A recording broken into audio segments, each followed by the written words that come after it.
On the morning of February 23, 2008, firefighters responded to this 911 call. 911, Lake County Sheriff. I think my garage is on fire. I just heard some noise and I opened the door and it's all black smoke. After battling the blaze, they waited to assess the damage. But as the smoke cleared, they discovered more than they bargained for. Pinned beneath the truck was the charred body of 39-year-old Ari Squire. It appeared the truck had slipped off the front jack and it had crushed the victim. What looked to be an open and shut accidental house fire case was about to turn into an investigation riddled with shocking twists and turns. A case so surreal that it was made for a true crime series. But what exactly caused the fire? And why was no one aware that someone had been trapped in the garage? Hello and welcome back to M7 Crime Storytime. Today we delve into another case with an insane twist. Surrounded by beautiful lakes and lush forests, Lake Barrington, a suburb in Chicago, Illinois, is considered one of the best places to live. With a population of just over 5,000, it makes Lake Barrington the 327th largest city in Illinois and 4,775th in the United States overall. It offers one the perfect blend of countryside living with modern amenities. In February 2008, though, the tranquility of the community was rocked by a murder mystery like no other. It's one that still dominates the gossip grapevines of the community. It was a quiet Saturday morning on February 23, 2008, when 46-year-old Denise Squire heard 3 loud bangs coming from the garage. She quickly made her way to the door connecting the house to the garage. Opening the door, she saw that the garage had been engulfed in smoke and flame. Fearing the entire house might catch fire, she ran back into her kitchen and dialed 911 to ask for help. 911, Lake County Sheriff. I think my garage is on fire. I just heard some noise and I opened the door and it's all black smoke. And there's smoke coming from your garage? Should I go outside or what do I do? Wait outside where it's safe, okay? Still shaken, she waited outside as firefighters arrived and began fighting back the blaze that had begun in the garage. When the fire was finally put out, firemen entered the garage to investigate the cause of the blaze. There was a heavy smell of diesel fuel in the air. But the shocking part was yet to come.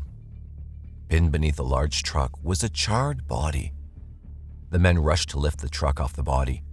The firemen on the scene knew they had to call in the police department, as this was a crime scene. When investigators arrived along with a forensics team, they looked over the body discovered in the fire. The upper half of the body had been burned beyond recognition, but the man's lower body seemed untouched. They searched his pant pockets and discovered a wallet with identification.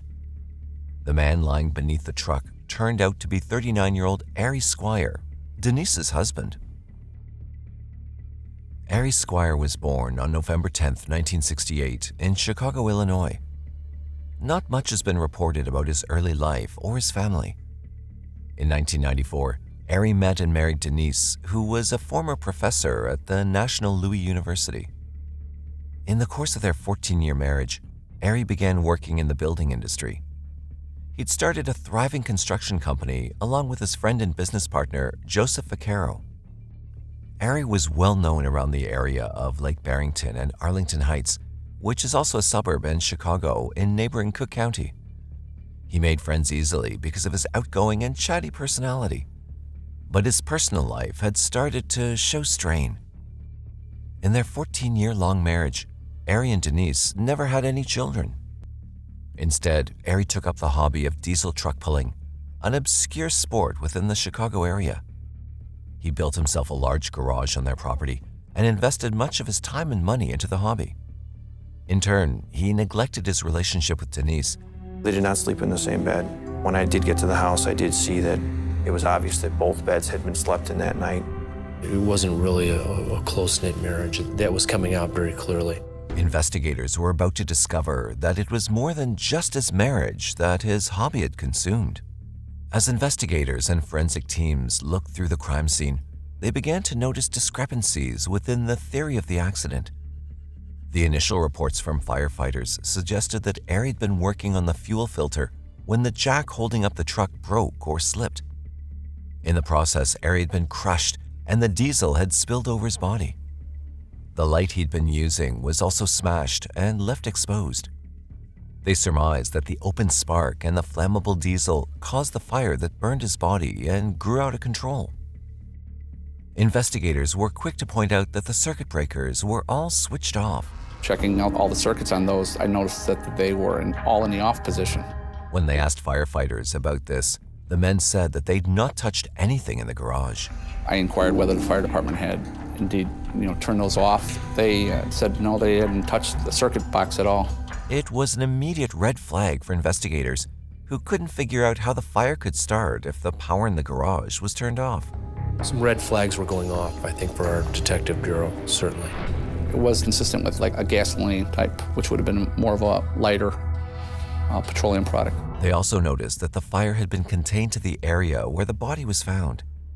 There'd been no damage anywhere else other than on the body and the immediate area around it. Investigators grew suspicious and pushed for the body to be sent for an autopsy and testing to determine what had caused the fire. In the meantime, investigators questioned Denise Squire. They were curious about her cold reaction upon hearing of her husband's accidental death. She also didn't seem to know much about Ari and his life.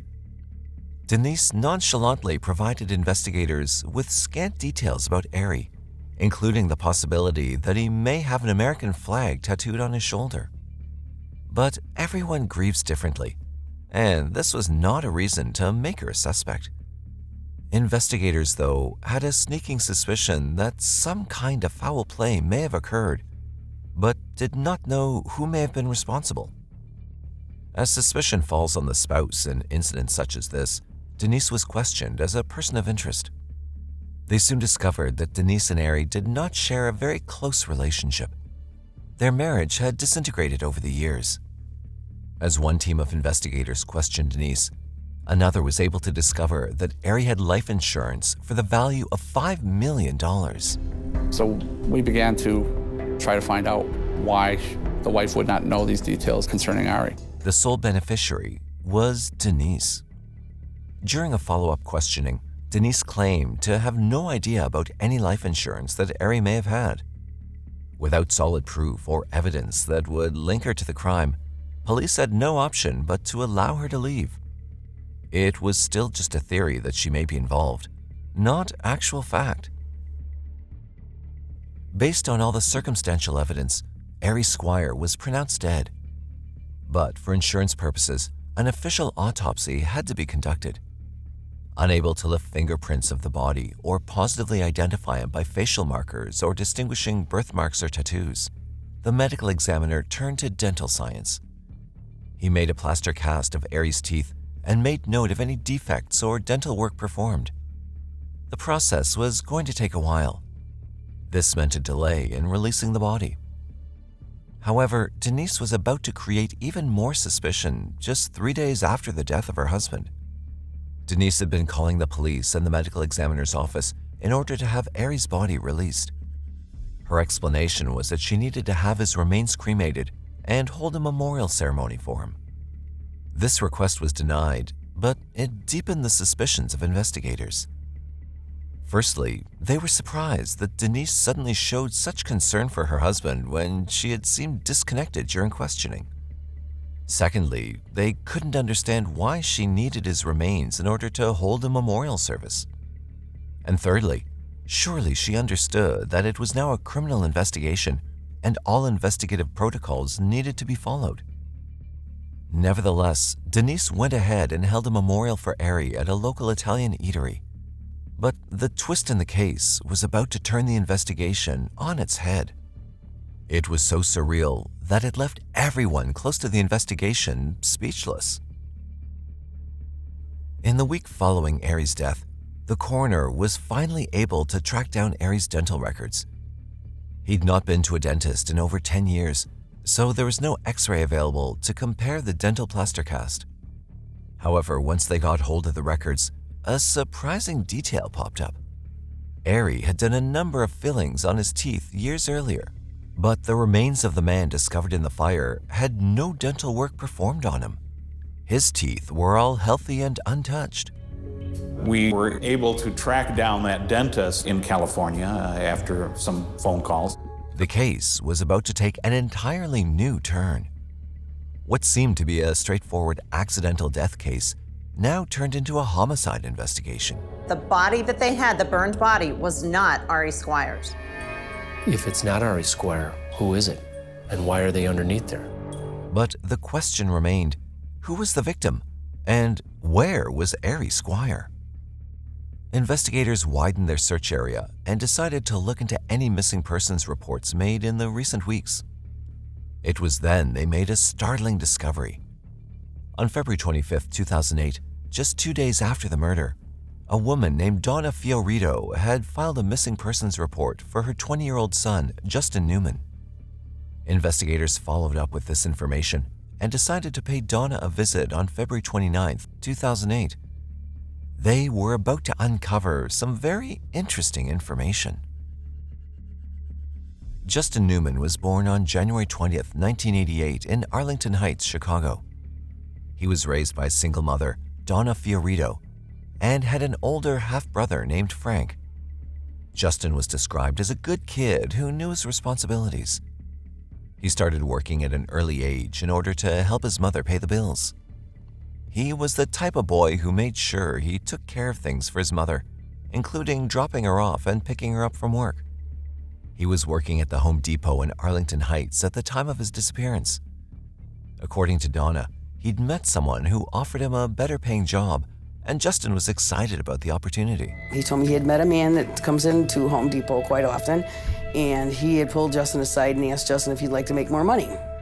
So Justin said, yeah, that sounds good, you know. When Donna mentioned Ari Squire as the person who contacted Justin about the job, interest in the case was heightened. Donna then said that when he failed to return home to take her to work, she knew something was wrong. Her suspicions grew even more when he didn't return home and only sent her a text message the next day. Donna contacted the police 2 days after Justin disappeared. Justin doesn't text, you know, because that wasn't Justin. He would pick up the phone and call me. There was no way he would text me. Armed with this information, investigators put out an all-points bulletin for police officers from other jurisdictions to be on the lookout for Justin Newman and his car. Investigators questioned Donna further about Justin and about any identifying marks he may have on his body. Donna told investigators that Justin had a J tattooed on his forearm. They then explained the situation involving a body being discovered at a fire at Ari Squire's home and the victim being an unknown male. Investigators then took one of Justin's toothbrushes and a DNA sample from Donna to perform testing against the profile they had of the unknown male. For Donna, though, she already had a sinking feeling as to what the answer was going to be. The case had already taken a very dark twist as investigators discovered the body may belong to someone else. But as investigators in Chicago were gathering up information to finally uncover the mystery of the burnt body, police officers in Eureka, Missouri made another startling discovery. On March 2, 2008, a police officer who was verifying number plates in the area came across a red car in the parking lot of a Days Inn motel. The motel's not your typical family motel. It's more of a run-down type motel. The officer noticed the number plate of the car was breaking off. He suspected the car may have been stolen. When he put the details of the number plate in the system, he found it registered to a Justin Newman from Arlington Heights. He checked in with the motel receptionist that confirmed a person by that name had checked in on February 23, 2008. The officer was about to discover there was more to the story than met the eye. As part of their job, they needed to file all work for the day. As he filed away his reports on the number plate, he discovered that Justin Newman had been reported missing on February 25, 2008. There was more added to the report on February 29, 2008. Justin was wanted for questioning with regard to an apparent homicide in Lake Barrington, Chicago. The officer decided to move in on the suspect who was wanted for questioning. It was time to confront Justin Newman. Making his way to room 213, the officer stood outside, listening carefully. He knocked and announced himself, but there was no response. He knocked a second time, a little louder, but before he could get an answer, a loud bang resounded. Before he can get through the door, a loud gunshot. It was the sound of a single gunshot. The police officer broke down the door and entered the room. There, he found a man lying dead on the bed with a single gunshot wound to the head. He then called for backup and a forensics team to examine the crime scene. A sweep of the crime scene revealed startling details. Inside, they found Justin's identity card and wallet. The man on the bed resembled Justin. He had blue eyes and brown hair. However, police discovered a bottle of brown hair dye in the bathroom. Upon further investigation, they looked at the man's forearms. From what information they had about Justin, the man on the bed had no J tattoo. Police were about to discover yet another twist in the case that had already left many scratching their heads. On a hunch, they pulled back his shirt sleeve and found an American flag tattoo. It was where Denise Squire said that Ari had a tattoo. Missouri authorities contacted Chicago investigators to report the incident. Both police departments launched a joint investigation immediately. It wasn't difficult to link both crime scenes. From the interview with Donna, they knew that Justin and Ari had known each other, but the reason for the entire murder plot was still a mystery. No one was prepared for what they were about to learn. The entire case was once again going to take an even darker twist. Investigators looked deeply into Ari and Denise Squire's background, while the investigation into Justin's disappearance and Ari's death continued. They discovered that Ari and Denise had been on the verge of financial ruin. Ari had pleaded guilty to Medicare fraud back in 2007. He was fined $63,000. These charges stemmed from a case with a company he owned called AccuCare that had made false medical aid claims and received money. In 2000 and 2001, Ari had run another Medicare scheme. He'd failed to file cost reports for his company and was charged with fraud. He was ordered to pay in excess of $126,000 for the fraudulent claims and a further $200,000 in legal fees.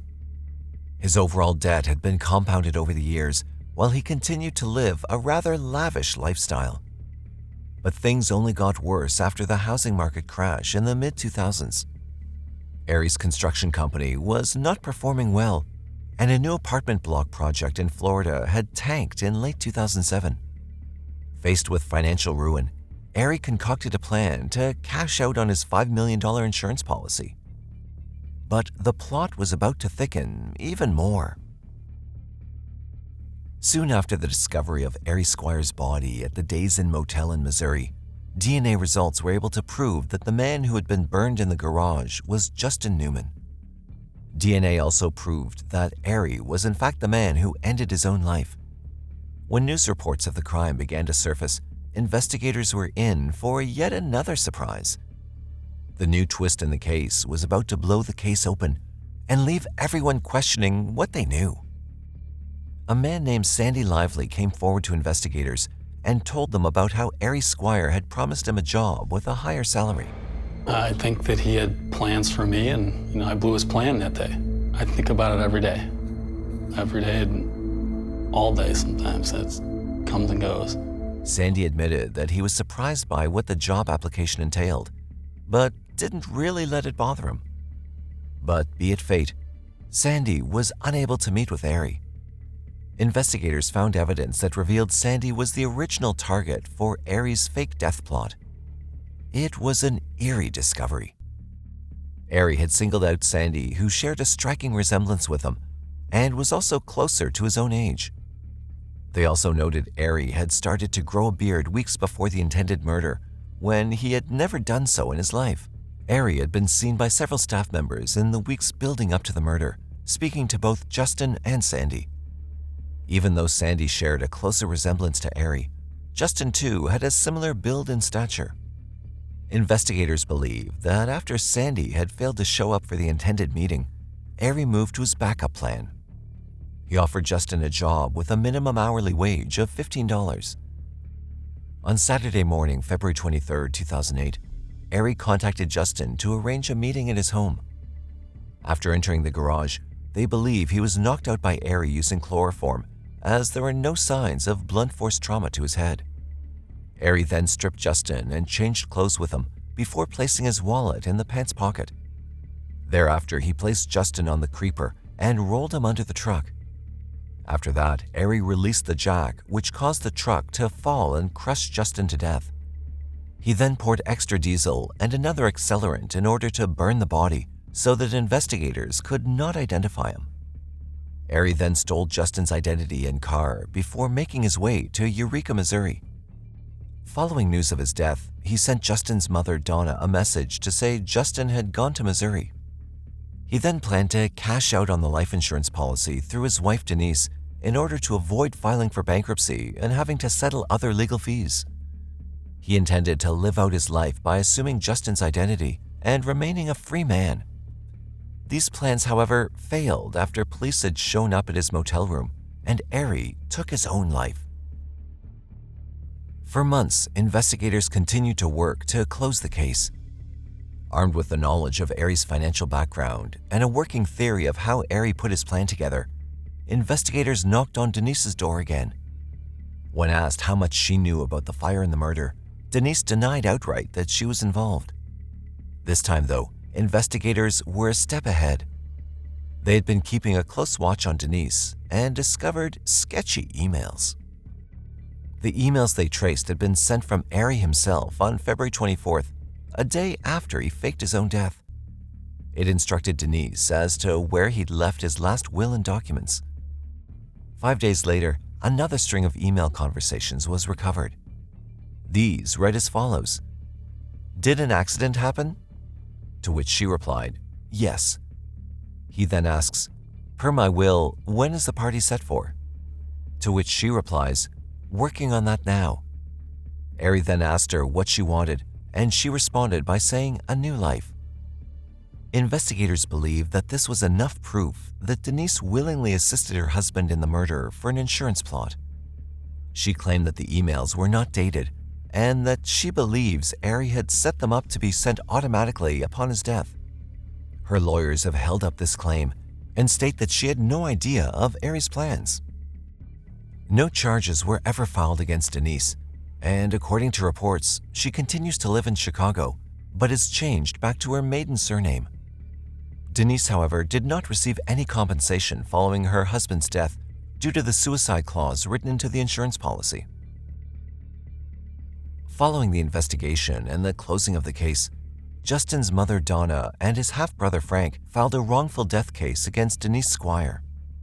In February 2010, the case went to trial.